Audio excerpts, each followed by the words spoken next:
একজন ভাই একটি প্রশ্ন রেখেছেন কমেন্টের মাধ্যমে। তিনি বলেছেন, আমার বউ আমার বাড়ি থেকে অন্য ছেলের সাথে পালিয়ে গিয়েছে এবং কোর্ট ম্যারেজ করেছে, এবং তার সঙ্গে 3 মাস যাবৎ সংসার করার পর ওই ছেলে তাকে ছেড়ে দিয়েছে এবং সে বাবার বাড়িতে চলে গেছে। সে অবস্থায় সে আবারও আমার সাথে সংসার করতে চায়, এবং আমি না সংসারের কথা বাধা দিলে সে দেনমোহরের টাকা চায়। এই অবস্থায় আমার করণীয় কি?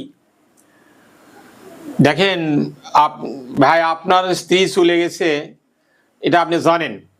আপনার কথা প্রশ্ন অনুসারে যেটা বুঝলাম আপনি জানেন, কিন্তু আপনি আপনার স্ত্রী গিয়ে সেখানে 3 মাসের ঊর্ধ্ব সময় ধরে অন্য একজন ছেলের সঙ্গে ঘর সংসার করতেছে, তা আপনি এতদিন বসে আছেন কেন? আপনার স্ত্রী যখন যাবে, যাওয়ার অ্যাটবেস্ট 1 সপ্তাহের মধ্যে আপনি একটা মামলা করে দেবেন। কারণ একজন স্ত্রী একটা স্বামীকে তালাক না দিয়ে অ্যাট এ টাইমই 2জন ব্যক্তির সঙ্গে বিবাহ সে করতে পারে না। এটা আইনে অনেক বাধা আছে, এটা আইনে বাধা আছে, মোটেও এটা আইনগত পন্থা নয়। আপনি কেন বসে থাকলেন? আপনি রীতিমতো আপনার অনেক পথ খোলা ছিল।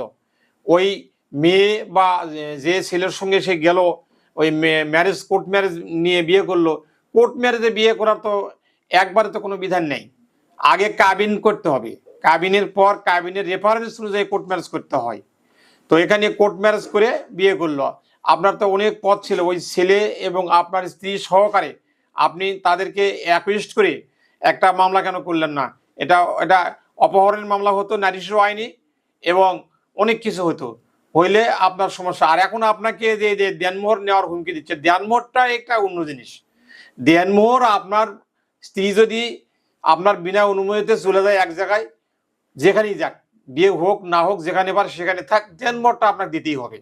দেনমোহরের যদি মামলা করে তাহলে আইনগতভাবে আপনি দেনমোহর দিতে বাধ্য, এটা অন্য জিনিস, আর ওইটা অন্য অন্য বিষয়। এই হচ্ছে কথা।